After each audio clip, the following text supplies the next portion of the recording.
قرآن حکیم، سیرت النبی صلی اللہ علیہ وآلہ وسلم، احادیث مبارکہ، فقہی مسائل کا بیان اور بہت کچھ انشاءاللہ تعالی جید علماء کرام کے ساتھ۔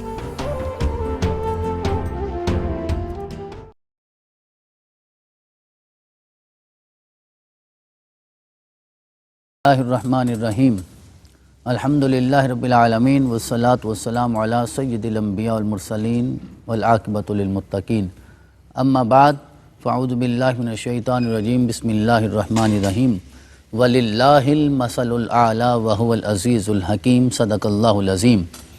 معزز سامعین و ناظرین، حضور سیدنا غوث اعظم رضی اللہ تعالیٰ عنہ کے حوالے سے جو ایک محبت کا سلسلہ ہمارا جاری ہے، آج ہم اس کی چوتھی نشست میں حاضر ہیں۔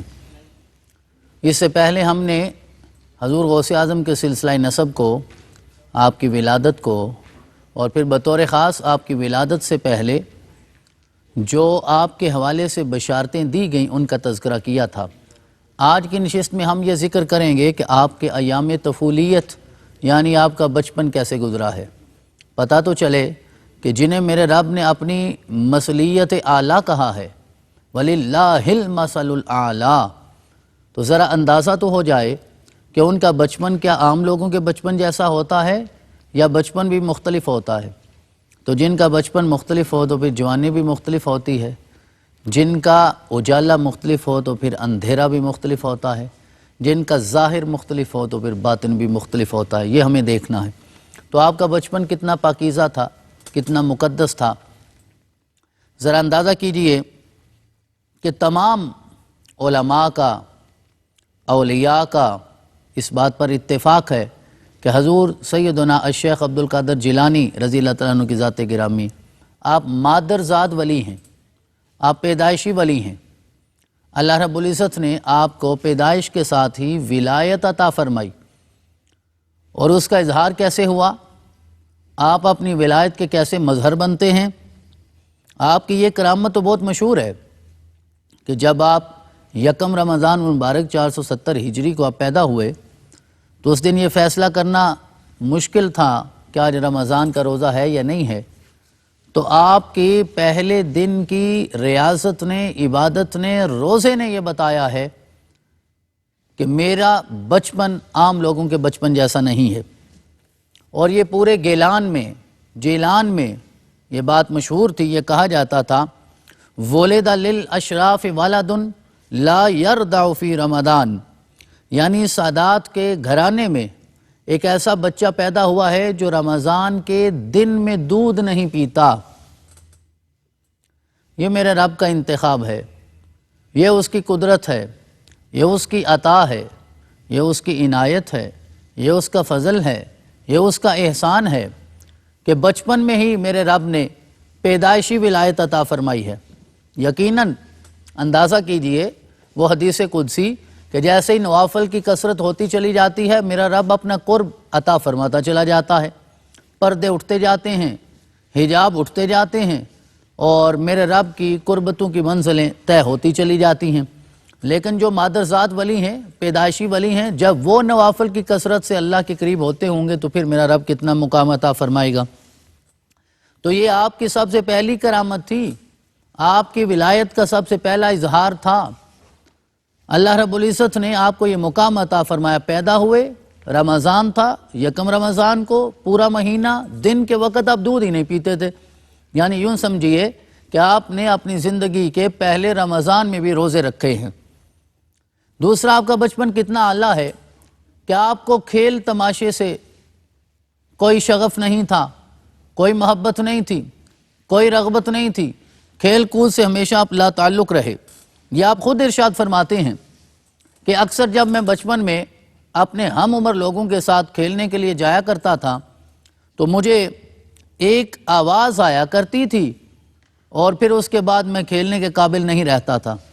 کلما ہممت ان العب مع الصبیان اسمع قائلا یقول الی یا مبارک، جب بھی میں یہ ارادہ کرتا کہ میں بھی اپنے ہم عمر بچوں کے ساتھ جا کے کھیلوں، لاہو و لعب میں جاؤں، کھیل تماشے میں جاؤں، تو ایک آواز آتی تھی جو ہاتف غیبی سے آواز ہوتی تھی، اور کہا جاتا تھا اے مبارک تم کھیل تماشے کو چھوڑو اور ہماری طرف پلٹ آؤ۔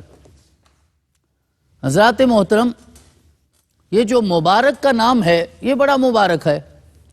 جب حضرت سیدہ ام معبد رضی اللہ تعالیٰ عنہ میرے رسول ہجرت کے دوران ان کے گھر میں، ان کی جھونپڑی میں، کٹیا میں جا کے چند لمحوں کے لیے ٹھہرے تھے، تو آپ نہیں جانتی تھی کہ نام مبارک کیا ہے، لیکن جب میرے آقا وہاں سے گزرے اور اس جھونپڑی کو اپنی ذات کی برکتیں عطا فرمائی، اپنی وجود کی سعادتیں عطا فرمائی، اپنے نور سے اسے منور فرمایا، تو جب ام معبد کے زوج خاوند محترم شوہر نامدار گھر آئے تو پوچھا کون آیا تھا؟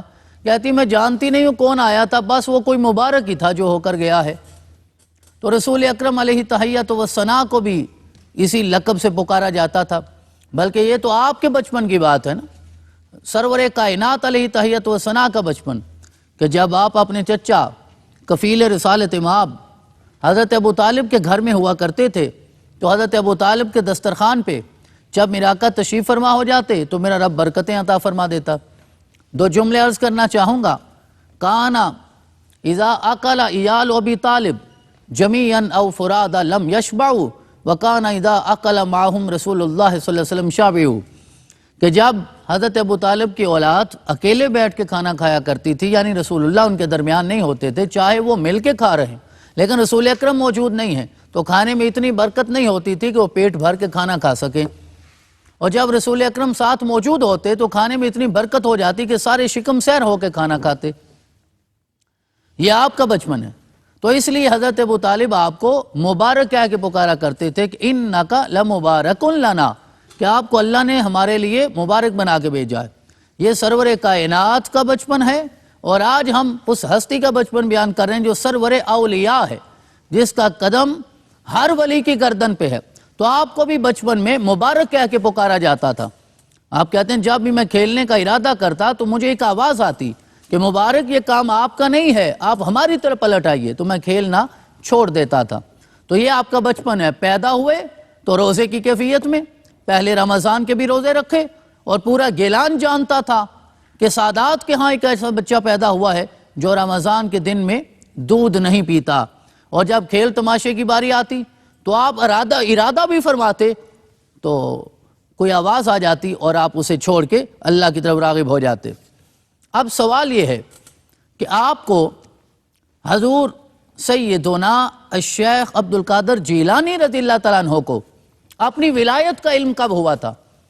جب سوال کیا گیا تو آپ نے ارشاد فرمایا درست العلم حتی صرت کتبا، کہ میں علم حاصل کرتا رہا، تحصیل علم میں مشغول رہا، یہاں تک کہ میرے رب نے مجھے کتب بنا دیا، غوث بنا دیا، ولایت عطا فرما دی، درجے میں بلندی عطا فرما دی۔ اب یہ کس بنیاد پہ آپ نے ارشاد فرمایا؟ آپ فرما رہے ہیں میں علم حاصل کر رہا تھا، میں حصول علم میں تھا، میرے رب نے مجھے یہ مرتبہ عطا فرما دیا۔ تو آج اگر ولایت چاہیے تو ولایت بغیر علم کے نصیب نہیں ہوتی۔ جو مادرزاد ولی ہے، جو مادرزاد یعنی پیدائشی ولی ہے، وہ بھی جب تک علم نہ حاصل کریں تو کہتے ہیں ولایت کا انکشاف مجھ پہ نہیں ہوا تھا۔ انکشاف تب ہوا جب میں مدرسے میں جا کے بیٹھا ہوں، میں نے اساتذہ کے سامنے زانوِ تلمذ طے کیا ہے، میں نے تعلیم اور تعلم کے سلسلے کو جوڑا ہے، پھر میرے رب نے مجھے ولایت کا مقام جو ہے وہ عطا فرمایا ہے۔ یہ آپ سے سوال اکثر ہوتا تھا، اور اس وقت آپ کی عمر مبارک کتنی تھی جب آپ کو یہ لگا کہ اللہ نے مجھے ولایت عطا فرما دی؟ صرف 10 سال عمر تھی۔ درست العلم حتی صرت کتبا۔ تو یہ سلسلہ جو ہے آپ کے علم کا یہ جاری رہا۔ پھر آپ بغداد کی طرف تشریف لے گئے، رستے میں مشہور واقعہ ہوا کہ چند لوگ جو رہزن تھے انہوں نے قافلے کو لوٹا، تو آپ نے اپنا مال خود نکال کے دے دیا، کہا کہ یہ میرا مال ہے۔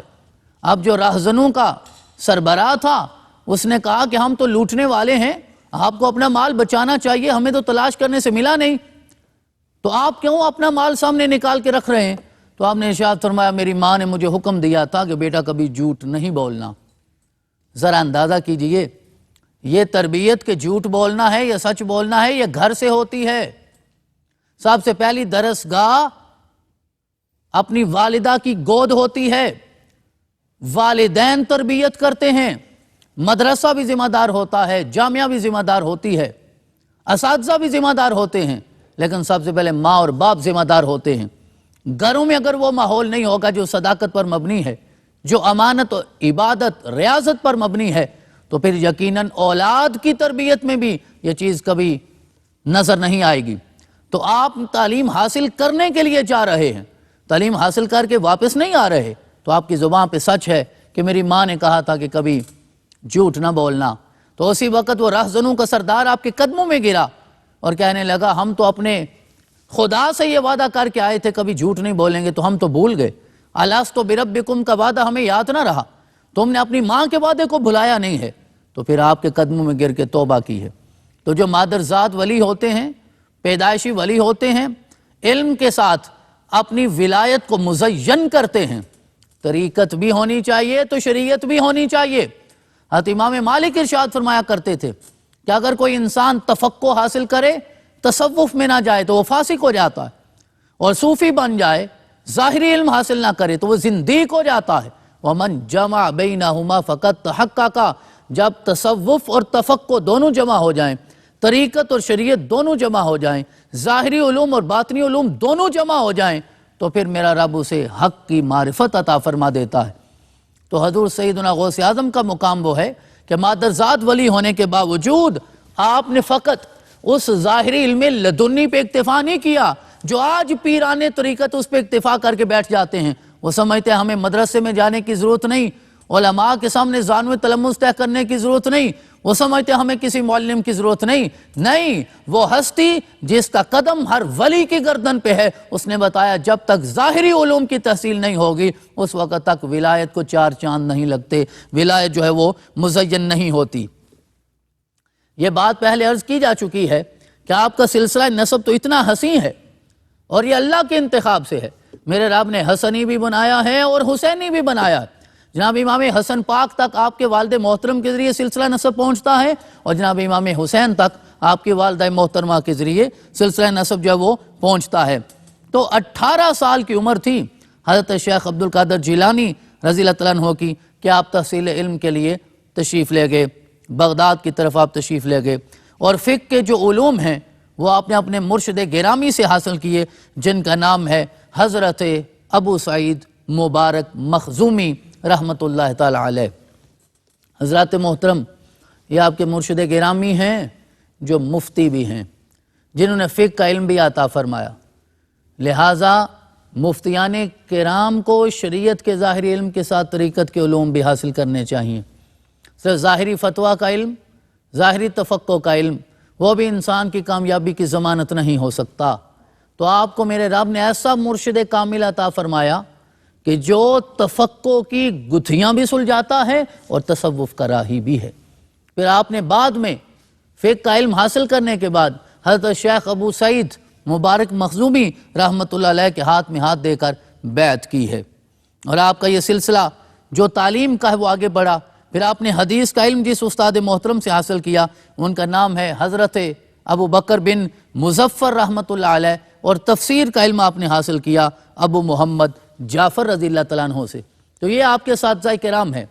یہ عرض کرنا اس لیے مقصود ہے کہ جو مادرزاد ولی ہے، پیدائشی ولی ہے، پیدا ہوتے ہی روزے کی کیفیت میں ہے، بچپن میں کھیلنے کے لیے جاتا ہے، آواز آتی ہے مبارک اسے چھوڑ دو، وہ پلٹ جاتا ہے۔ اس نے بھی علم سے کنارہ نہیں کیا، علم کو حاصل کیا ہے، اساتذہ کے قدموں میں بیٹھ کے حاصل کیا ہے۔ حضرت طریقت اور شریعت دونوں علوم ہونے چاہیے۔ آپ کو جامع المعقول والمنقول اگر بننا ہے تو جب تک آپ نقلی علم یعنی قرآن و حدیث کا یہ علم حاصل نہیں کریں گے اس وقت تک یہ نصیب نہیں ہو سکتا۔ پھر آپ کی زندگی میں تحصیل علم کے بعد وہ مرحلہ آتا ہے جسے ہم ریاضت اور مجاہدات کا مرحلہ کہتے ہیں۔